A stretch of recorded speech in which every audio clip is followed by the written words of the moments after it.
Hi to all मु twinkle knowledge guide YouTube channel तरफ आपण समस्त को मोर स्वागत। आमे पूर्व क्लास रे क्रियार श्रेणी विभाग विषय पढ़ी। आज आमे क्रियार काल विषय पढ़ा। सो वीडियोटी ध्यानर सहित देखंतु।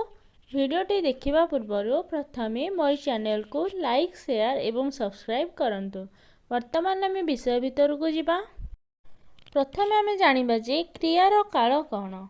क्रियार समय सूचक रूप को आम काल बोली कहवा। अर्थात क्रिया जो समय को किसी सूचित करए से हूँ क्रियार काल।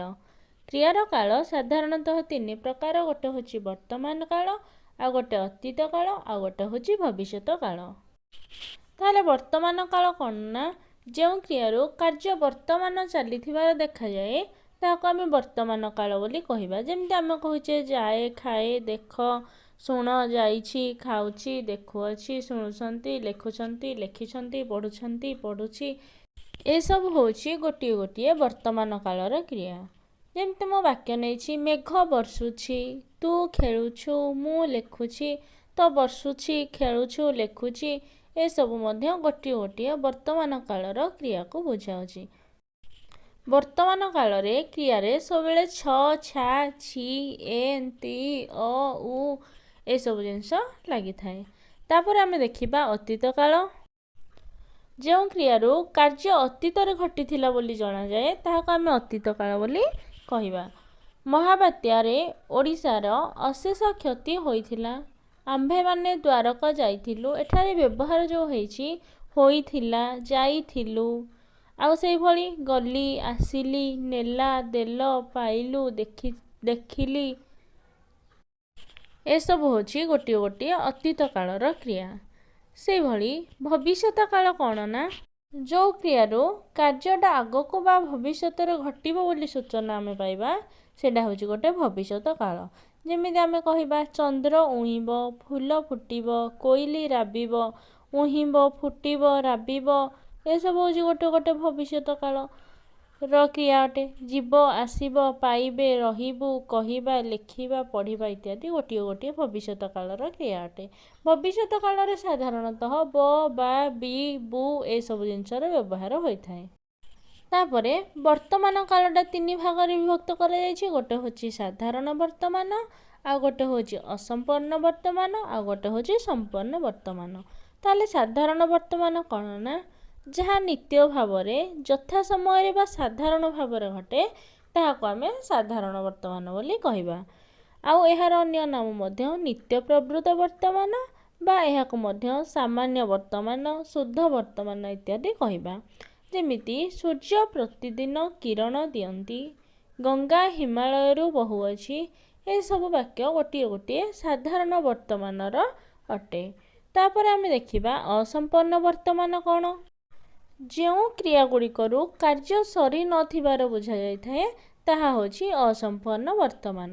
अर्थात कार्यटा शेष होई नथाए, चालू रही थाए। कार्यटी चालू रहिथारु केही केही मध्य एहाको चलित वर्तमान बोली कहंती। जेमति आमे कहिबा कृषक धान काटुअछि, अर्थात एठारे कृषकर जो काटिबा कामटा शेष होई नाही, वर्तमान से मध्य धान काटुछि, तार कार्य चालू रहिछि। गरम पवन बहुअछि, तो काटुअछि, बहुअछि, से भली लेखुअछि, पढ़ुअछि, काटुअछि, बहुअछि, रागुअछि, ए सब होछि गोटे गोटे असंपूर्ण वर्तमान कालर क्रिया। तापर अछि हमर संपूर्ण वर्तमान काल। जो क्रियारू कार्य सरिबा सहित वर्तमान पर्यंत तार प्रभाव थिबार जणा जाए ताहाको आमे संपूर्ण वर्तमान काल बोली कहवा। अर्थात कार्यटा शेष होइथिबो किंतु तार प्रभावटा वर्तमान पर्यंत परिलक्षित होथुबो। जेमति आम्भे माने पूरी देखिअछु, प्रभाती जलखिया खाइअछि, देखिअछु, खाइअछि, ए सब होछि गोटे गोटे संपूर्ण वर्तमानर वाक्य। तो देखिअछु सब बेले संपूर्ण वर्तमान रे अ उच्चारण होथुबो, किंतु असंपूर्ण वर्तमान रे उ उच्चारण होथुबो। जेमति खाई अछि होछि संपूर्ण वर्तमान काल, किंतु खाऊ अछु कहिले हेडा हबो असंपूर्ण वर्तमान काल।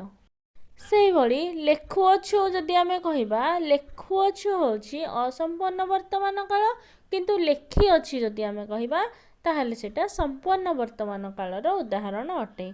तापरे जमती आमे वर्तमान काल कथा देखिले सेमती अतीत काल मध्य तीन भाग रे विभक्त। जो क्रियारू कार्यटा अल्प समय तले संपन्न होइथिबार जणा जाए हेडा होजी हमर साधारण अतीत, एहाको मध्य सामान्य अतीत काल बोली कहिबा।